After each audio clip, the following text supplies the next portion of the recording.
Bonjour Françoise. Alors, quelle recette aujourd'hui? Bien, aujourd'hui, nous allons proposer une panna cotta. La panna cotta, c'est un dessert italien très connu et reconnu, mais j'ai voulu un petit peu sublimer cette panna cotta en ajoutant quelques ingrédients supplémentaires et lui apporter un petit peu plus d'exotisme dedans et de velours au niveau de la dégustation. Alors, quels sont ces éléments? Alors, les éléments que nous allons utiliser, d'abord, on va utiliser un crumble à base de noix de coco. Donc ce crumble permettra d'apporter du croustillant de la panna cotta et en même temps apporter cette touche très relevée au niveau du coco. On va rester sur la touche noix de coco puisqu'on va faire une panna cotta à base de coco. Pour ça, on utilisera du lait, de la crème, du sucre et du lait de coco. Ah, il faut du lait de coco. Il faut du lait de coco et bien sûr de la gélatine puisque la panna cotta est faite sur une base de gélatine. Et pour un petit peu apporter une pointe, je dirais, d'acidité et de fruits, on mettra sur le dessus un coulis de fruits rouges gélifiés. Bien, alors allons-y. Alors on y va. Alors la première phase à réaliser sera le crumble. Alors c'est un crumble qui n'est pas comme un crumble habituel, c'est-à-dire normalement quand on fait un crumble, on fait une pâte, on la met en rectangle, on la laisse prendre au frigo et après on râpe pour avoir des petits morceaux. Et ces petits morceaux restent bien diffus, séparés. Là, c'est un crumble qui va être un peu plus riche en beurre, donc il va cuire à plat. Quand il sera cuit, on le laissera refroidir et puis on va le broyer. Alors pourquoi on met un peu plus de gras? Comme ça va aller avec un corps liquide, pour éviter que ce soit un petit peu du carton et pour garder le croustillant, on met un peu plus de matière grasse dedans pour avoir quelque chose de bien croustillant. Donc, première phase, on va réaliser donc le crumble, vous allez voir, c'est extrêmement rapide. Donc on a le sucre, le beurre. Donc là, j'utilise un beurre pommade, donc, qui est quasiment la consistance d'une crème. Là, j'utilise un sucre roux. Donc ce sucre roux permettra d'apporter un petit goût caramélisé. Oui. Voilà. Ensuite, on va y ajouter de la farine, hein, comme dans tout crumble. Et ensuite, donc j'ai pris du coco râpé, que vous voyez. Et ce coco râpé, je l'ai passé au four. Donc je l'ai fait griller à peu près pendant 5 minutes à 170 degrés. Et ce coco râpé permettra d'apporter ce petit goût un petit peu original. Et en même temps, le fait de le faire griller va exhauster le goût du crumble. Donc voilà, on a tous les ingrédients dedans. Et ensuite, je vous laisse ça. Voilà. Merci. Et pendant ce temps-là, donc je vais mélanger les 4 ingrédients ensemble. Donc ça va très vite. Une fois que la pâte est bien homogène, on va l'étaler directement sur la plaque que vous voyez derrière vous, François. Voilà. Donc là, vous voyez, ça fait comme une petite boule. Hein. Je vais le mettre sur la plaque. Donc, tous les ingrédients sont bien mélangés. Donc je vais l'étaler comme ça. Et puis je vais. Simplement. Ouais, voilà, simplement. Avec la main. Je l'appuie. J'ai pré-réglé un four à 170 degrés. Donc là, je vais le mettre en phase de ventilation pour pouvoir cuire uniformément l'ensemble. Donc j'ai mis la ventilation. Ça, c'est très important. Si on n'en a pas, ben, il faut étaler beaucoup plus fin et augmenter le temps de cuisson. Là, pour un temps de cuisson comme ça, on va le cuire pendant 12 minutes. Pendant que le crumble cuit, je vais pouvoir commencer à préparer la panna cotta. Pour la panna cotta, nous avons le lait. Là, je vais mettre la crème et le sucre. J'ai la gélatine qui est prête. La Donc, gélatine, il faut la mettre dans l'eau froide. Il faut la mettre à ramollir dans l'eau froide parce que si vous prenez une gélatine de base, donc là je vais la mettre dans le verre où il y avait la crème, normalement elle a un aspect comme ça. Oui. Donc pour la ramollir, il faut mettre dans de l'eau froide. Si l'eau est trop chaude, elle va se dissoudre. Donc pour éviter ça, on le met dans l'eau froide. Je vais chauffer aux alentours de 60 degrés Celsius de façon à faire fondre le sucre. Oui. Et après, je mettrai le tout sur la gélatine, avec le lait de coco, tout simplement.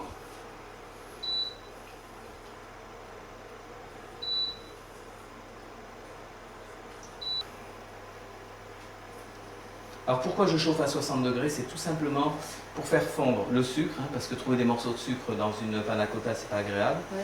Et en même temps, ça me permet également de faire fondre la gélatine que je vais mettre. Ben, vous voyez, la gélatine est là. Vous pouvez la mettre dans le ramequin là. Je la mets là? Oui, sans problème. Voilà. Vous voyez, ça commence à fumer. Hein, donc c'est un indicateur, ça veut dire qu'on est à peu près à 60 degrés. Oui. Donc je le Donc, stoppe arrêtez. avant que ça boue. Et je le verse délicatement sur la gélatine. Alors une chose importante, quand on fait une panna cotta et que l'on mélange par exemple la gélatine avec les éléments, il est important de mélanger avec une spatule en plastique, ce qu'on appelle une maryse. Ah bon? Alors pourquoi? Tout simplement parce que si vous mélangez avec un fouet, la gélatine est encore grasse, ça va apporter un genre de bulle à l'intérieur et donc la panna cotta va commencer à buller. Et quand on va la couler dans les verres, on aura quelque chose qui ne sera pas, Pas impeccable. pas impeccable. Donc il faut avoir quelque chose d'homogène. Oui. Là, j'ai mis mon lait de coco au frigo. Oui. Et donc, pour refroidir ma panna cotta, il est à 4 degrés Celsius. Avec ce mélange à 60 degrés, je devrais arriver à un mélange tempéré. Mais sans que la gélatine prenne, de façon à pouvoir après l'utiliser au niveau des verrines.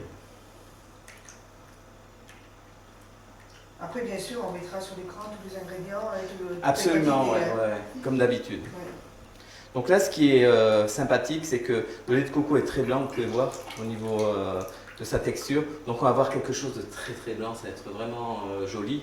Et quand on va terminer avec le coulis de fruits rouges par-dessus, ça va faire un ça va contraste. être Ouais, absolument. Donc là, on arrive à quelque chose de tempéré. Et donc, l'idéal, c'est, si on l'a un petit peu trop chaude, c'est de l'avoir à une température, je dirais, ambiante, c'est-à-dire entre 25 et 30 degrés. Ah oui. Si elle est trop chaude, après, même le crumble, malgré son côté un petit peu, comment dirais-je, croustillant, la chaleur va un petit peu faire ramollir quand même ce crumble. Ah Donc, oui, il vaut il mieux faut avoir qu'il quelque reste chose, croustillant. ouais, pour rester croustillant, il vaut mieux abaisser la température. Donc là, on le réserve un petit peu. Pendant ce temps-là, pendant que le crumble cuit, donc on le met de côté. On va faire le coulis. Donc le coulis de fruits rouges, c'est tout bête. Coulis de fruits rouges. Donc là, Alors, vous avez la encore la recette. gélatine, alors. Oui, gélatine, oui, pour éviter que quand vous allez manger, vous ayez quelque chose un petit peu qui soit texturé un petit peu comme la panna cotta. Légèrement fondant, mais pas quelque chose qui coule, parce qu'en plus, dans une verrine, si c'est un petit peu bousculé, ça peut se renverser et on a quelque chose qui... Donc là, j'ai fait quelque chose de très, très basique. J'ai pris des coulis, on trouve des coulis de fruits rouges en grande surface, hein, donc là c'est dans le rayon surgelé, donc on trouve ces coulis, c'est des petites boîtes de 200 grammes avec des petites pochettes de 50 grammes. Ouais. Donc voilà, donc ce que je vais faire, je vais mettre une partie du coulis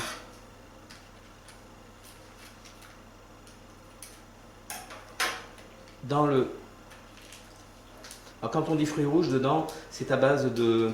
il y a en général 6 fruits. On a de la framboise, on a de la fraise, on a de la myrtille, on a un peu de griotte et on termine un petit peu avec aussi de la mûre. Donc là, j'attends que la gélatine soit ramollie, c'est son cas. Donc je la presse comme tout à l'heure. Ouais. Et là, on pourrait soit la chauffer dans une casserole, ou autrement, il y a une méthode qui est aussi efficace, c'est le four micro-ondes. Donc je vais la mettre dans un four micro-ondes pendant à peu près Donc, 20 minutes. 15 secondes, 15-20 secondes, de façon à éviter à faire bouillir la gélatine. Vous voyez, Ah ouais. on a la gélatine qui est fondue parmi le coulis. Donc, Voilà. je n'ai plus qu'à mélanger l'ensemble Et on rajoute l'autre alors. et on rajoute l'autre. Donc, ce que vous pouvez faire, François, c'est couper le petit sachet et le verser dessus. Super. Voilà. Et donc, comme pour la panna cotta, on mélange avec ce qu'on appelle cet instrument la maryse, de façon à éviter d'avoir des bulles qui viennent. Donc, on a nos mélanges qui sont prêts. Donc là, on fait ce qu'on appelle des verrines de cocktail. Donc, c'est-à-dire, c'est pour des petites doses. Donc là, une petite verrine comme ça fait une contenance de à peu près 50 grammes. Oui. Donc c'est quand on veut faire des petits buffets entre amis, des choses comme ça. C'est très pratique. Donc ça, c'est des petites verrines jetables en plastique. On peut les réutiliser si on veut, hein, parce Oui. que c'est quand même de la qualité. L'avantage, c'est que ça ne se casse pas. Donc, ça peut tomber, ça ne se casse pas. Alors, j'ai mis sur un petit plateau. Vous voyez, si je laisse sur ce petit plateau comme ça, elles ont tendance à bouger. Alors, il y a une petite astuce de professionnel. Donc, on va les sortir. Il suffit simplement de prendre un film étirable et le mettre sur la base du petit plateau. Ah oui, comme ça. Voilà. C'est simplement l'effet du plastique. Donc il faut bien le remettre à plat pour éviter qu'il y ait du relief.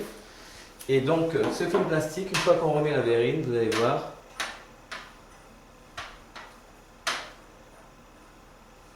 Hop. Petit dernier. Ça ne bouge plus. Vous en êtes tranquille. Et ça évite de faire des fois de mauvaises manipulations quand on va vers le frigo. Oui. Donc là, on a la base. On va commencer par utiliser le crumble.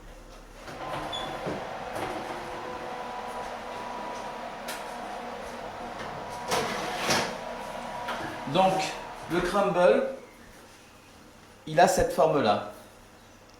Donc, vous voyez, il est bien caramélisé. Ouais. Très important, hein. Plus il est cuit, mieux ce sera au niveau de la texture, hein, parce qu'on le dessèche. On va le laisser refroidir et puis après, on va le broyer pour le mettre dans les verrines. Voilà. Donc, on le laisse comme ça, on le laisse refroidir tranquillement et on l'utilisera plus tard. Donc, après sa cuisson, on l'a broyé. On met une petite cuillère de crumble comme ça. Et après, on tape bien pour l'uniformiser. Je vois que vous aimez les challenges. Ouais. Ce n'est que du bonheur. Et on sera à égalité. Avec avantage JF qui finit quand même en premier. Voilà. Donc le crumble est à la base.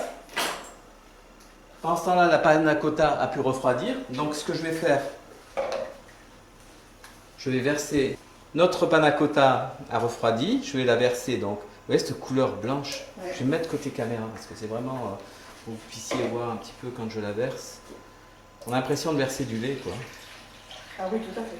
C'est vraiment, c'est une couleur, et puis vous verrez en dégustation, ça change de ces panna cotta qui sont que de la crème et du lait, et en fin de compte qui n'ont aucun goût, quoi. Donc là, même si on met de la vanille, là on va avoir un goût de coco. Vous me direz ce que vous en pensez, mais logiquement, ça donne un bon résultat. Donc après, ce que je fais, je verse aux 3/4 de la verrine,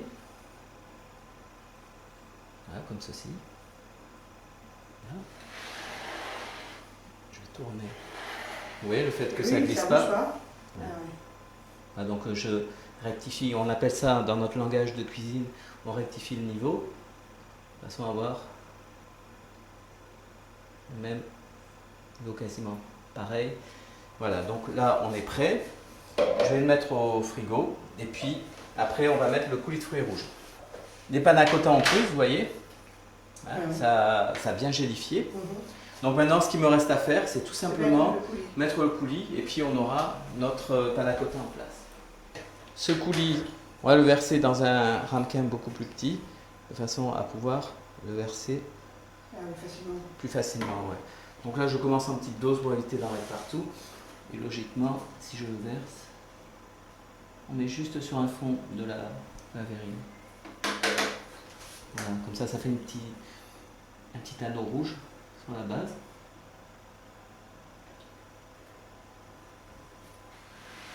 Ouais, je vais devoir étendre le bras.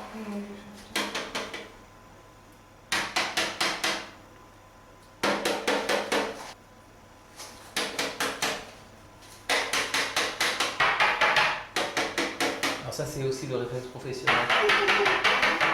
Un professionnel, en général, se sert de ses deux mains. Voilà, donc vous avez la panna cotta qui est prête. On va en présenter quelques-unes pour nos spectateurs. Et le reste, eh ben, on va s'en charger. Voilà. Donc, vous avez vu une recette extrêmement rapide à faire. Originale quand même, puisqu'on change du classique de la panna cotta qui est toujours sur une base de vanille. Et on apporte du croustillant et un coulis de fruits rouges avec. Le coulis de fruits rouges, en général, on peut le trouver dans la panna cotta classique aussi. Mais le fait d'avoir du coco et du fruit rouge, vous allez voir, ça va faire un bon contraste. Donc bon appétit à tous et puis à la prochaine pour une autre aventure. Absolument. Merci à vous et puis au plaisir. Au revoir. Merci.